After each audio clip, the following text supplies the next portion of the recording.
Mark Elias's criticism of the Electoral Count Act reforms is that the bill would empower big lie governors, Colin, and he argues in part, in its current form, it is not ready for enactment.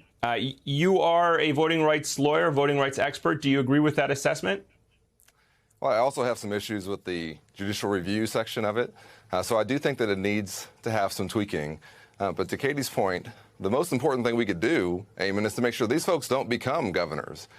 Because at any point in the system, wherever power is aggregated in the hands of people who will try to overturn an election, that's very difficult to legislate your way out of. Because at some point, somebody is going to have to certify or be a voice that's going to send on these electors to us in Congress for the final certification. And so the best thing to do would obviously be keep them out. But yes, I have some issues with the legislation as I've seen it. And I've worked with Mark. I know that if he's raising this point, it's for a good reason. So, Congressman, do you think that this is a first step, meaning, as the Secretary of State there was saying, pass this version of it and then try to build on it, or do not pass this because it will create the false illusion in the public, in the American public's eyes, that we have addressed the issue, we've resolved the concerns of 2020, and we're good to go for the next election? Sometimes I worry that we're fighting the last war, that we're preparing for the last war when the next one is coming. The next attempt to overturn a presidential election is probably not going to look like the last one. But that doesn't mean that we should not clarify, for example, the vice president's role, which this legislation does, that we shouldn't raise the number of legislators needed to challenge a state's electors, which this does, that we shouldn't restrict what state legislatures can do, which this legislation does. So it does some good things. But let's also recognize that in the next election, the attempt to overturn that election is being done at the state level. It's being done through voter suppression. It's going to be done perhaps by sending a false slate of electors to us in Washington. And so it's not going to be, Mike Pence sitting in that seat. It'll be Kamala Harris.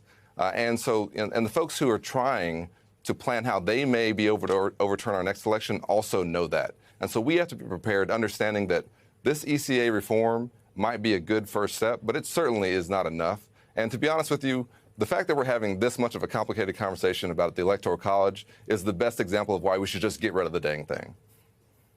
Yes, I was going to ask you, what's the silver bullet here? Is it going to a direct national vote, yeah, abandoning the Electoral College, right?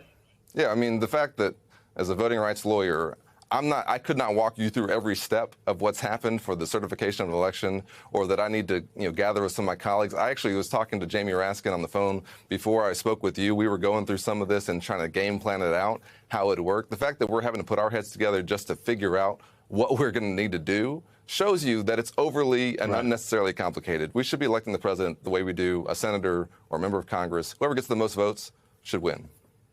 Yeah, he's a constitutional lawyer. You're a voting rights lawyer, two of the smartest minds in Congress. If you guys can't figure out, I'm pretty sure the rest of us here, laymen, are not going to be able to figure out. Let me ask you really quickly, though, just about the threat that you are talking about, the future election.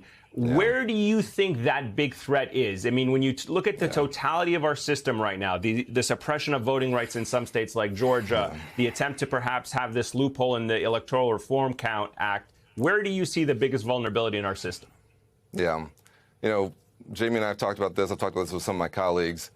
I think there's a very high chance that we may have at least one state send a false slate of electors. And, you can talk about how is that false slate going to be derived? Is it going to be derived from throwing out a certain number of votes, whatever it takes? And that's what President Trump called the Secretary of State in Georgia and asked him to do. He wouldn't do it, but maybe someone else would. Or is it going to be by suppressing the vote? Or is it just going to be, as we are worried about in this legislation we're talking about, a governor just certifying a false slate?